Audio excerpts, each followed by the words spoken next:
Bonjour, aujourd'hui on va faire une révision sur l'industrialisation. Donc, il faut savoir que l'industrialisation commence à l'époque des temps modernes pour se poursuivre à l'époque contemporaine.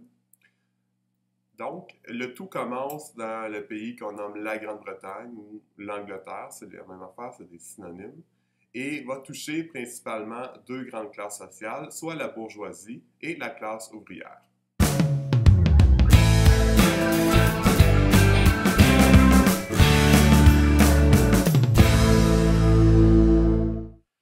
Faisons maintenant une différence entre la bourgeoisie et la classe ouvrière. Donc, la bourgeoisie, eh bien, c'est des personnes qui sont très riches, qui vivent dans des quartiers luxueux, qui ont des très belles maisons, où est-ce que les services comme les égouts et l'aqueduc est fourni. Leurs enfants vont à l'école pour se faire instruire. La bourgeoisie également, mais ce sont tous des personnes qui sont propriétaires, entre autres, des usines. Donc, c'est eux vraiment qui engrangent les profits créés, dans le fond, par leurs ouvriers. Si on regarde maintenant la classe ouvrière, mais c'est un peu l'inverse. Donc, c'est des personnes qui sont pauvres, qui ont des salaires très bas, qui travaillent dans les usines en tant qu'ouvriers. Ils vivent dans des appartements qui sont petits, qui sont crasseux, qu'il n'y a pas de luxe dedans. Il n'y a même pas souvent l'aqueduc, les égouts ne passent pas dans ces quartiers-là. Ils vivent plusieurs familles dans un appartement. Bref, c'est extrêmement difficile comme condition de travail. Et donc, ça fait en sorte que, comme par exemple, si on prend les enfants, mais 20% des enfants n'atteindront pas l'âge de 5 ans.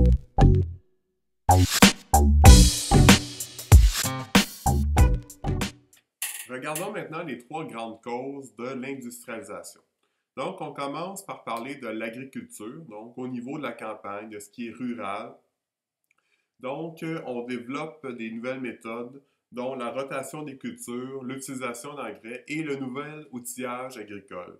Tout ça va faire, dans le fond, qu'on va avoir besoin de moins de main-d'œuvre et que ça va faire en sorte qu'on va produire plus de produits, de denrées alimentaires.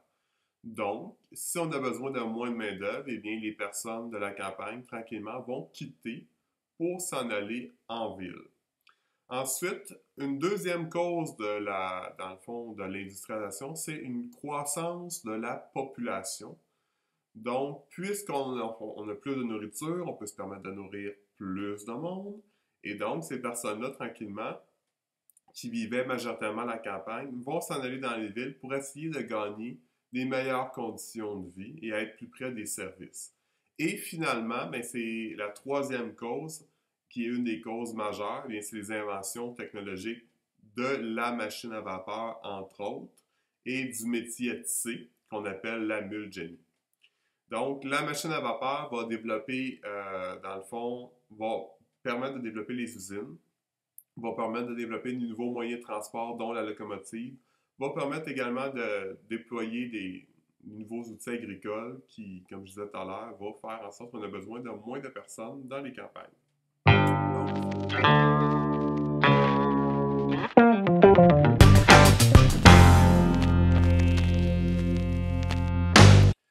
Voyons maintenant la différence entre le mode de production en usine et artisanal.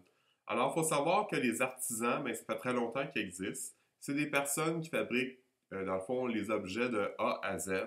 Ils commencent au début, ils font toutes les étapes. Tandis que les ouvriers d'usine sont vraiment spécialisés dans une étape très précise et ils ne font pas les autres étapes. Donc, l'avantage, dans le fond, de l'usine, c'est que puisqu'on est spécialisé dans une étape, on peut aller vraiment, accélérer par rapport à cette étape-là. Et donc, si on fait un comparatif maintenant un petit peu entre les différentes conditions des ouvriers et des artisans. Bon, bien, l'ouvrier, il faut savoir que son salaire, il n'est pas haut, tandis que l'artisan, il est plus haut, ou il est bien payé. Ensuite, au niveau du coût de production, eh bien, l'usine, elle coûte cher à acheter, les machines qu'il y a dedans, payer les ouvriers, donc ça coûte cher aux entrepreneurs qui possèdent l'usine. Tandis que l'artisan, lui, bien, il peut avoir un mini-atelier chez eux et donc ça coûte peu cher. Il peut acheter aussi quelques outils pour s'aider à la fabrication. Ensuite, au niveau des profits, ben, l'usine, une fois qu'elle est partie, donc elle va produire énormément de biens. Donc, ces biens-là vont être vendus. Donc, on peut faire beaucoup de produits et de profits, bien sûr, puisque, entre autres, les ouvriers, on les paye très peu cher. Tandis que l'artisan, lui, ben, puisqu'il fabrique de A à Z le bien, bien, ça lui prend beaucoup plus de temps. Donc, il va faire moins de profit à cause qu'il faut qu'il se paye ses heures. Au niveau des capitaux, de l'investissement par rapport aux entrepreneurs, bien, ça coûte très cher acheter l'usine, comme je disais. Tandis que les capitaux au niveau des artisans, c'est peu cher parce que c'est un mini-atelier. Et finalement, les conditions de travail, eh bien, les ouvriers ont des conditions de travail qui sont vraiment affreuses. Vous l'avez vu lors de la simulation d'usine, la manière que je traitais les ouvriers et la manière que je traitais les artisans. Donc, les ouvriers, dans le fond, là, je leur chialais souvent après pour dire d'aller plus vite, plus vite, plus vite. Et les artisans, eux, ils étaient félicités, même si leur bottine faisait était plus ou moins conforme, c'était du beau travail. Donc, c'était pour vraiment démontrer la différence entre les deux.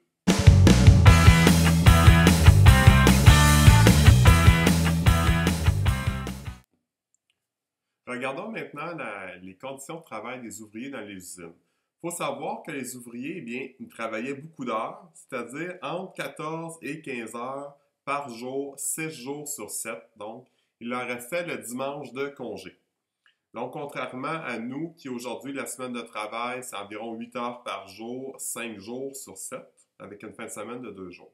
Donc, c'était beaucoup. Également, ben, comme j'ai dit en début de présentation, c'était les hommes, les femmes et les enfants qui travaillaient. Et souvent, les salaires étaient plus bas pour les femmes et les enfants. Et les enfants, dans le fond, on les engageait pour des raisons qui étaient faciles à contrôler. Donc, puisque les enfants sont moins forts et donc sont plus faciles à battre et donc sont plus faciles à, comment je pourrais dire, à faire obéir. Et donc, et de plus, si les enfants se font mal, se blessent au travail, eh bien, on peut les mettre à la porte et en prendre d'autres. Donc, c'est vraiment un moyen très facile d'engager sans donner vraiment des bonnes conditions de travail là-dessus. Même chose pour les hommes et les femmes. S'ils se blessaient, bien, il n'y avait pas d'assurance, il n'y avait pas de syndicat pour les défendre, pas au début en tout cas. Et donc, ça faisait qu'ils pouvaient perdre leur emploi et être remplacés par quelqu'un d'autre. Et donc, ils devaient s'arranger comme ils pouvaient. Donc, c'était vraiment pas évident. On peut ajouter également au niveau des conditions des ouvriers les amendes que les ouvriers pouvaient avoir en usine. Donc, si les ouvriers perdaient leur temps ou ne respectaient pas les règlements, eh bien, on leur donnait une amende, donc c'est-à-dire une retenue sur leur salaire. Donc, ils se faisaient couper leur salaire. Et donc, ça faisait en sorte que pour les propriétaires des usines, eh bien, ça leur coûtait beaucoup moins cher en salaire puisqu'on donnait vraiment beaucoup d'amendes à cette époque-là. Également, eh bien, au niveau de la sécurité dans les usines, on ne peut pas dire que la méthode de travail, elle est sécuritaire. On peut pas dire ça parce que les machines, les métiers à tisser, tout ça, dans le fond, les personnes peuvent se faire coincer différents membres dans les machines et donc peuvent perdre un bras ou une jambe. Et donc, c'est vraiment, ça peut être dangereux par endroits. Et donc, c'est pas facile.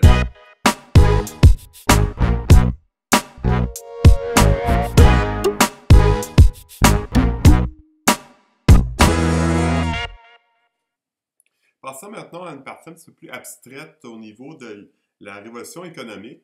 Eh bien, il y a 5 grands systèmes ou 5 grands régimes qui peuvent s'appliquer à cette époque-là. Le premier régime, c'est le régime du libéralisme économique. Le libéralisme, qu'est-ce que c'est? Bien, c'est en quelque sorte, les entrepreneurs, c'est eux qui sont libres d'investir dans les usines, dans les compagnies et de développer différents produits et dans le fond, de se faire concurrence entre eux. Alors, dans un libéralisme économique, l'État, le gouvernement interviendra très peu. Ensuite, on peut avoir le capitalisme. Le capitalisme, dans le fond, c'est un régime où est-ce que tout est privé, tout appartient à des individus. Okay? Et donc, encore là, l'État intervient très peu, réglemente très peu, fait peu de lois pour les compagnies. Alors, les compagnies vont, dans le fond, lutter contre eux-mêmes. Dans le fond, ils vont se rivaliser les différents marchés, les différents produits, les différents prix, dans le but de faire le plus d'argent possible. Ensuite, on a un autre régime qui est le régime anarchisme. Alors, l'anarchisme, c'est le principe qu'il n'y a pas aucune loi ni règle, c'est on fait qu'est-ce qu'on veut quand on veut. Dans le fond, c'est un free-for-all, c'est que on peut déclarer la guerre à notre voisin, puis la police n'intervient pas, puisque c'est l'anarchie, c'est ça que c'est. Ensuite, on a le régime qu'on dit le socialisme. Alors, le socialisme, alors ça, c'est une idée un petit peu contraire au capitalisme, c'est-à-dire que tout appartient à l'État. Donc, les maisons, les automobiles, les usines, la nourriture, tout appartient au gouvernement et c'est le gouvernement qui redistribue, dans le fond, tous ces biens-là de manière égale entre les différentes personnes. Et finalement, le dernier, la social-démocratie. Alors, la social-démocratie, c'est entre le communisme, le socialisme, et le capitalisme. C'est-à-dire que on a un certain nombre de choses qui appartiennent à des individus privés et on a un autre nombre d'affaires qui appartiennent plutôt au gouvernement. Et donc, on essaie de négocier qu'est-ce qui est le mieux qui appartienne au privé, puis qu'est-ce qui devrait appartenir au public, et ainsi de suite. Alors, c'est les 5 grands régimes qui peuvent s'appliquer à l'époque de la révolution industrielle. Nous en sommes rendus à la dernière partie de révision pour le chapitre 4. Alors, on va parler un petit peu des syndicats. Alors, un syndicat, qu'est-ce que c'est? Dans le fond, c'est un regroupement d'employés qui ont un point en commun, donc se défendre pour avoir des meilleures conditions de travail. Alors, à cette époque-là, puisqu'on sait que les ouvriers avaient des conditions de travail qui étaient vraiment moindres ou qui étaient absentes, alors ils vont se regrouper et former les syndicats d'ouvriers. Et avec ces syndicats, on va revendiquer certains droits. Alors, à la longue, on va gagner premièrement le droit d'être syndiqué, le droit de faire la grève, on va gagner la diminution du nombre d'heures que doivent travailler les femmes et les enfants. On va également gagner, dans le fond, que les enfants peuvent aller à l'école pour faire leurs études. On va également, à un moment donné, gagner un salaire minimum, donc on n'aura pas le droit de gagner en bas de ce salaire-là. Bref, c'est toutes des choses qu'on va gagner environ dans une période de 100 années.